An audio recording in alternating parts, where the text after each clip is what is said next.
There are various scenarios which investigators are going to have to look at very closely to see just what went wrong. We're going to try and simulate the circumstances in which this plane landed. We're using Microsoft Flight Simulator X, perhaps the most sophisticated commercially available flight simulator, to recreate the final moments before this plane actually touched down. I'm going to simulate a scenario where the plane actually touches down very late. What you actually see on the screen before I start the simulation is the cockpit of a Boeing 737-800, exactly the same cockpit as the pilot would have had. The primary instruments that he would be looking at now, his airspeed and his altitude, that's this big display over here.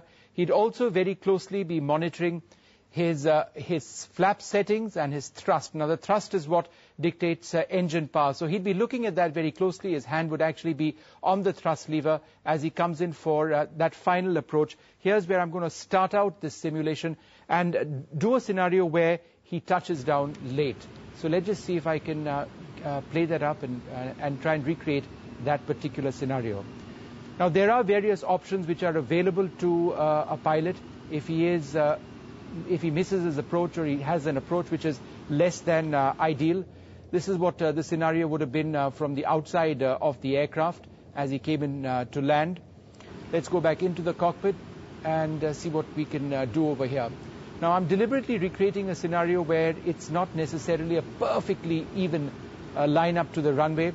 But over here, I'm more or less even, but I'm still a bit high. Now, in a situation like this, I can try and force a landing, which I'm going to do now, or I can actually try and go around. So let's just try and force the landing. I'm already way past the ideal landing touchdown zone. I have touched down at this stage, but the runway is ending very, very quickly. My nose wheel has just about come in now. And in a scenario like this, if I am to activate my brakes and put in full wheel braking like that, it's just not good enough. I'm going to end up going off the runway. So that's a scenario which the pilot would have faced, and it was a scenario like this that resulted in the disaster.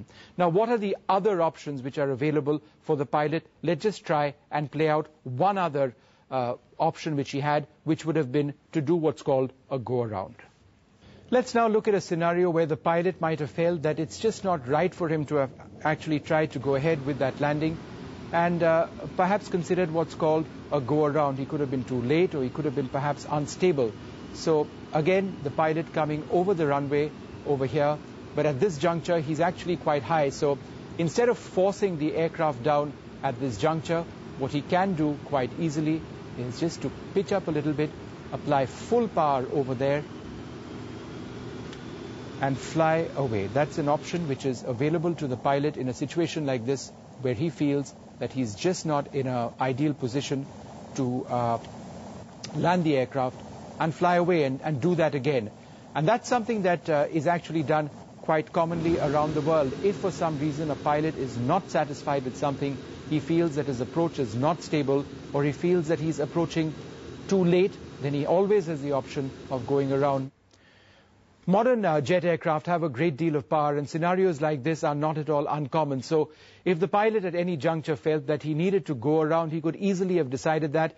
There's a go-around button which he could employ. He could go to full power, and he could just do that approach again and try and land the aircraft when he felt that his approach was stable and that there was nothing wrong.